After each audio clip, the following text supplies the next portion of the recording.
Hi everyone, this is Arpad from Starpath Academy, and I tried to stop making videos, tried to stop making comments.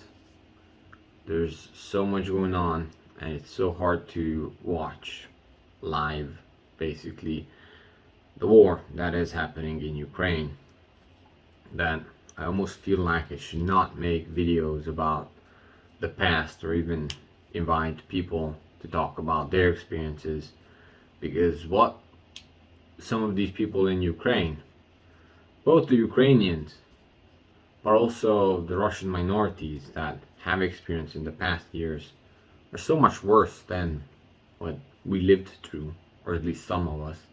It makes almost no sense to talk about those while this is happening.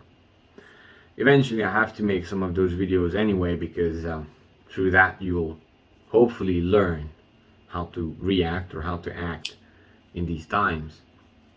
However, for right now, I've been trying to study up on Eastern European history, Soviet Union, also NATO, to gain perspective and understanding of why some of these things, some of these lessons are never learned by people.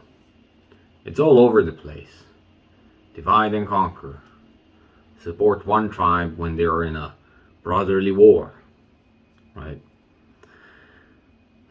Send them off to the cave, to fight the bear, and then when they come back wounded, you give them a lot of debt to enslave them for the next 50 years. You make them destroy their economy and infrastructure. You don't help them. You just give them just enough rope to hang themselves. And then you're surprised of the results. Yet, what do they have to do? They have to cling on to you more. There's this meme on the internet where there's this huge hole and someone's inside the hole looking up, and then from the top someone's looking down and trying to reach with his hand into the hole to pull him out. Yet what the person in the hole doesn't see, there's a huge ladder right next to the guy. He could have helped with that, but that's not necessarily what he wants. So I hope you find that allegory enlightening. Right, so I mean, it's hard to sit in offices and wherever you are feeling comfortable, and see what's really happening in not so far, possibly to your relatives, if you come from Eastern Europe or close to your relatives. So let's talk about what could be happening next. My sense is that, I'm not going to speculate on how the war will continue, but I do believe it will further escalate. One thing that I can see is that if Putin went into this war, he didn't went into the invasion with the intention of losing. I think that was that nuclear threat, we should call it, all about that. He's not joking around. Whether that's a good thing or a bad thing, I don't know. But he's not in it to lose. So that means it will escalate until something will happen. The bravery of the Ukrainian is astonishing. I mean, just recently I shared a video about the Hungarian uprising against, the Soviets. Some of these people, it gives me chills how hard fighters they are. It's amazing what people are willing to sacrifice for their freedom. Now, I don't equate the Ukrainian people with their government, nor the Russian people with their government, nor the US or Canadian people with their government. My heart goes out to the Ukrainian people. I think they are brave, and they have shown what bravery looks like.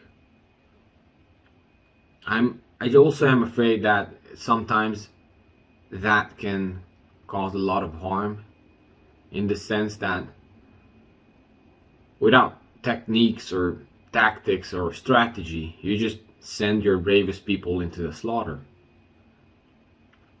looking all these people with Molotov cocktails and improvised weapons, or some weapons that were handed out, but then during the nighttime, it's huge rockets and bombs and so on fall. Like, what is the chance of their survival? In urban warfare, if it comes to that, once they go into the cities, the casualty rate is, what is it, like around 70%?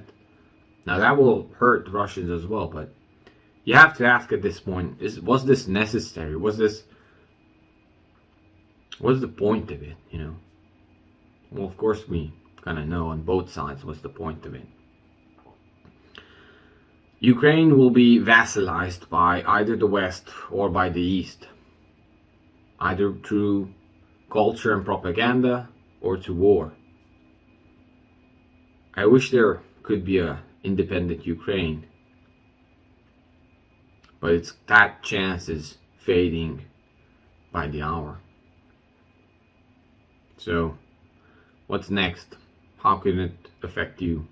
Well, I've been telling you about the banking system and what Ukrainians, Romanians, Polish, and even Russian people now have been doing, but it hasn't been all that well received. I think truth hurts, and a lot of you might be scared, but I mean, bring it into perspective. Any economic crap that could be coming your way doesn't probably even compare to what they are experiencing. So I hope actually that gives you some perspective, but also some courage to face your own problems or what could be coming here. One escalation that I see happening is, cybersecurity. The World Economic Forum and some of these world organizations have been promising cyber attacks.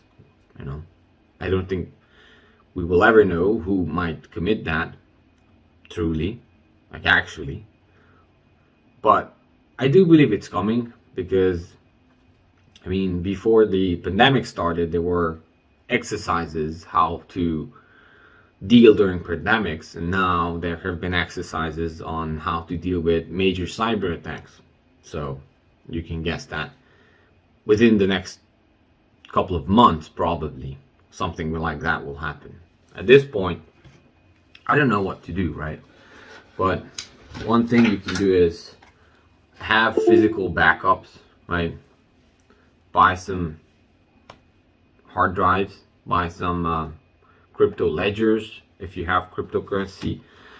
If you're not planning to trade them, then have them be stored on ledgers, physical.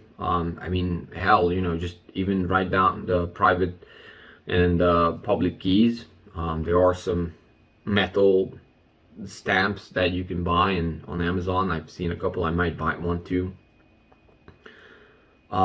Basically prepare for losing all your documents if you are storing them online in some of these cloud storages.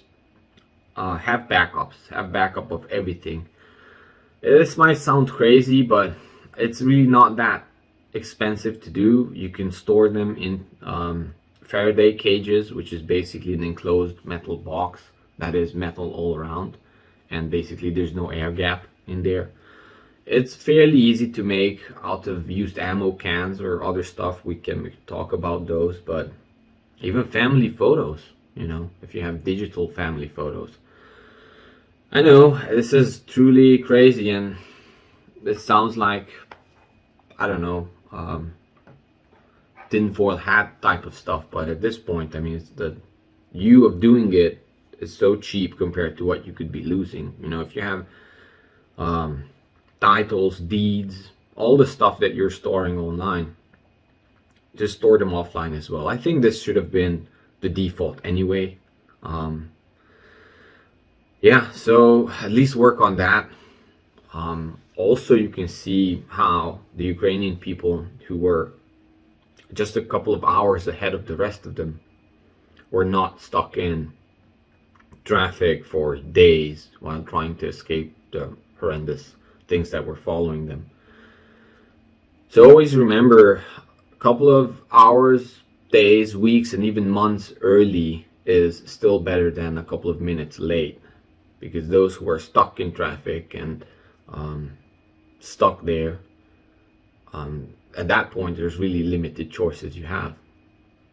Now my family has been saying a lot of refugees are on the border. They are coming into Romania, they are coming into Hungary, Poland, and from what I hear, at least a lot of these countries were able to help them in one way or another. They are setting up tents and accommodations and food, and a lot of people are volunteering to help. I've seen that on Romanian social media, which is good. But some of those images, man, they're not easy to look at, especially when there are kids involved and so on.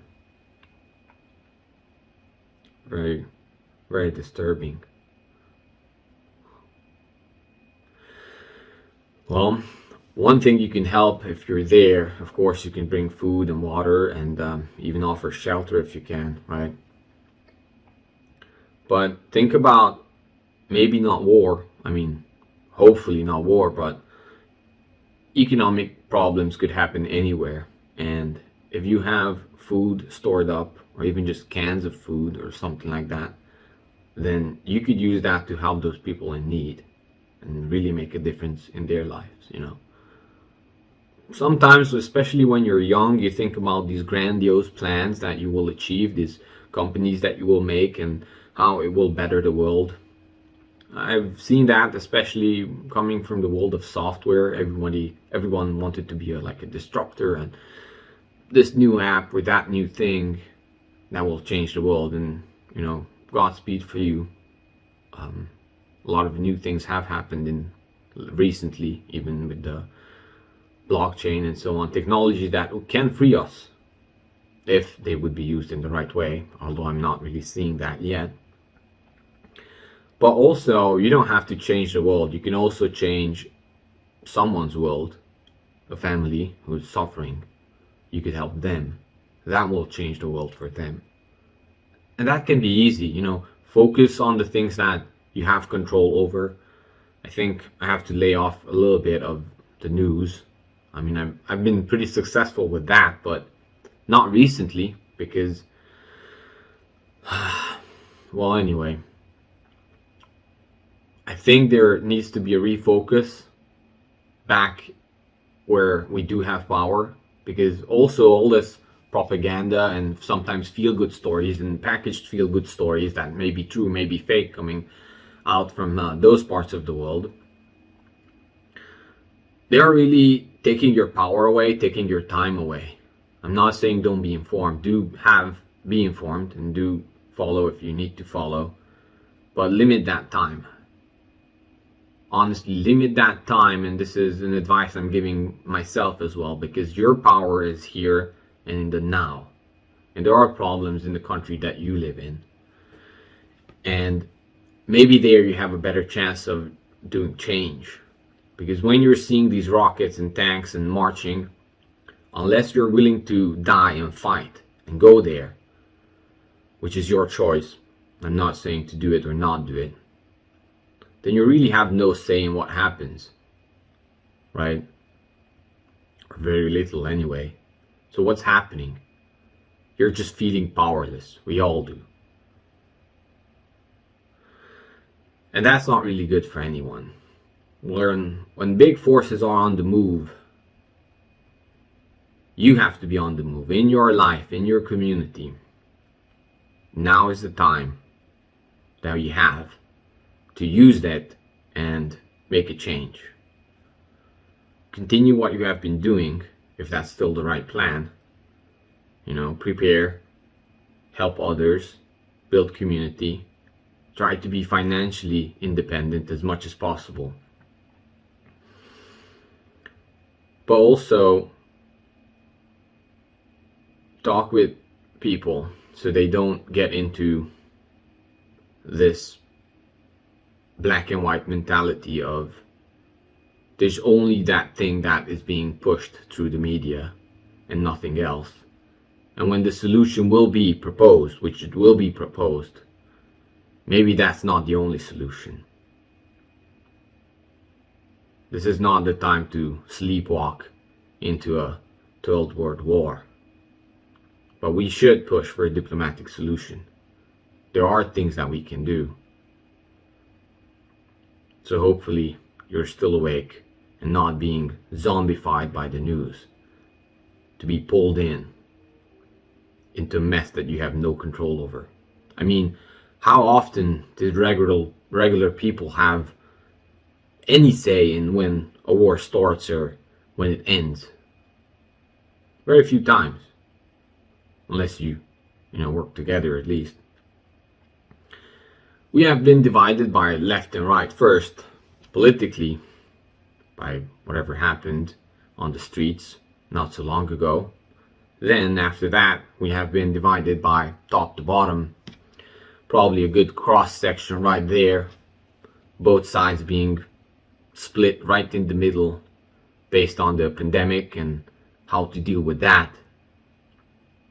And now, this fractured society that was fractured on so many axes, now being glued together by a common hate or common suffering. I think something's being planned, and you gotta watch out for that. Don't fall for the media that has been lying to you for the last 8 years, 12 years, probably more if you have been awake more. Why would it be different this time? Peace is the solution. But watch out for the solutions that they will try to put into your mouth, I should say. We'll talk some more.